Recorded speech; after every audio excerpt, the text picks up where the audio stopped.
The tomb of the patriarchs, where Muslims in the West Bank town of Hebron gathered for the traditional Friday prayers at the start of the holy month of Ramadan.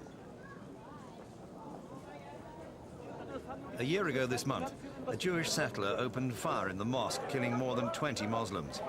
Since then, even the Israeli-Palestinian Autonomy Accord has failed to alleviate the suspicion between Israelis and Palestinians. The Palestine Liberation Organisation is under strain. Israel demands that the PLO chairman Yasser Arafat cracks down on Islamic militants. Under pressure from Muslims too, Arafat can only pray for political survival. September 1994. Islamic Jihad gunmen go on the rampage in the heart of Jewish West Jerusalem, killing 2 Israelis and wounding dozens more. Only days later, a young Palestinian from the occupied West Bank blows up a bus in Tel Aviv, killing himself and 22 others. January 1995. Once again, Islamic suicide bombers succeed in their mission. 21 Israelis, most of them soldiers, die at a bus stop. In less than 6 months, activists from Hamas and Islamic Jihad have killed more than 50 Israelis. In retaliation, Tel Aviv sealed off Gaza and the West Bank. To many outsiders, this is the face of Islamic fundamentalism in the areas still under Israeli occupation, as well as in the autonomous Gaza Strip and Jericho. The Palestinians are increasingly looking to Islamic organizations for welfare. They cushion the effects of unemployment, which stands at 50%, even when Israel opens its borders to Palestinian workers. Jamia Islamia is a local Islamic association. It runs health clinics, assists orphaned children, and gives support to the families of political prisoners. It's by providing such basic social services that militants from Hamas and Islamic Jihad are winning the battle for popular support in Gaza and posing a strong challenge to the PLO. Israeli raids on Islamic centers aren't uncommon. This mosque was damaged by troops following the January suicide bombing when Israel closed several Muslim institutions, a policy pursued in the belief that they harbor foreign-backed fanatics. We do not intend to create here, in our territories, a mini Iran, a center of crazy people who are trying to kill others and are willing to kill themselves without really providing an answer to the real needs of the majority of the people. Hamas leaders warn that shutting down Islamic institutions will only open the way for more Palestinian resistance. I think this will make a lot of troubles for the Palestinian Authority and also may cancel the Israeli-Palestinian agreement because the people will not accept this attitude. The PLO leadership has its own police force, but it lacks the financial means to alleviate economic hardship amongst Palestinians. Their frustration has played into the hands of the hardliners.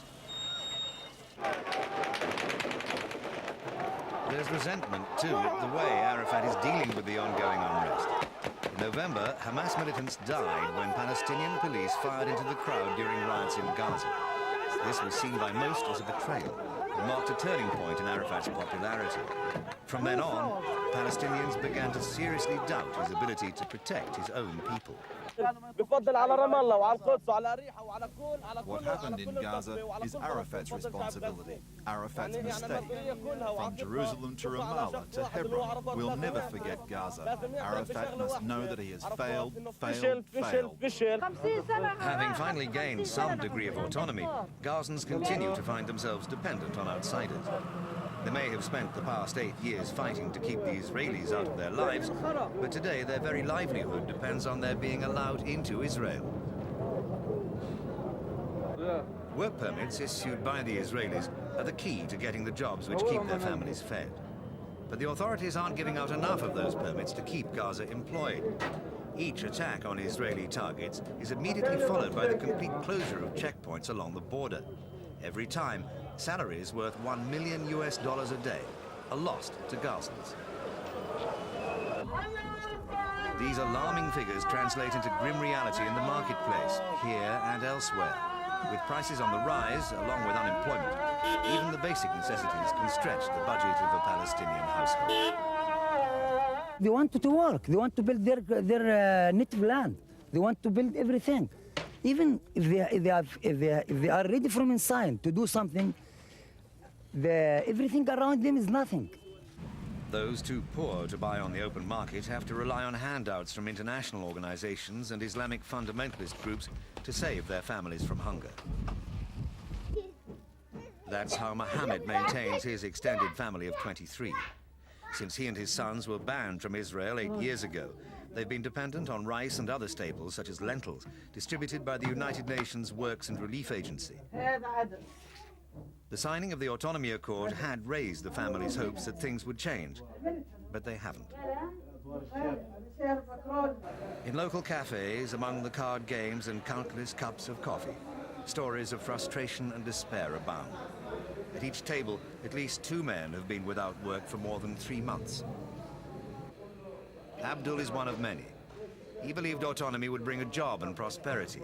He too was bitterly disappointed. Although Hamas and Islamic Jihad can't give young men like Abdul jobs, they give them a sense of purpose, a focus for their anger, and most of all, perhaps, a motivation to fight on for a better life and complete freedom from Israel. Youngsters who die in attacks on the Jewish state become heroes, martyrs to a holy cause. The kidnapping and subsequent murder of a young Israeli soldier in October represented for the militants a proud victory over Israel. Hamas and Islamic Jihad student leaders at the Islamic University of Gaza used this chilling reenactment of his abduction as propaganda to help them win votes against the PLO in recent elections. Together, the fundamentalists won the highest number of votes. The authority of the PLO, even among its traditional supporters, has dropped at an alarming rate in the 9 months since autonomy was implemented in the Gaza Strip and Jericho. Today, Arafat has less than half the population behind him, while open backing of Hamas alone has jumped from 10 to an estimated 30%. Palestinian police cadets chant Arafat will take Jerusalem and Jerusalem will be Palestinian. But to them now falls the unenviable task of clamping down on the activists who claim Arafat is pandering to the Israelis. The days of euphoria are over.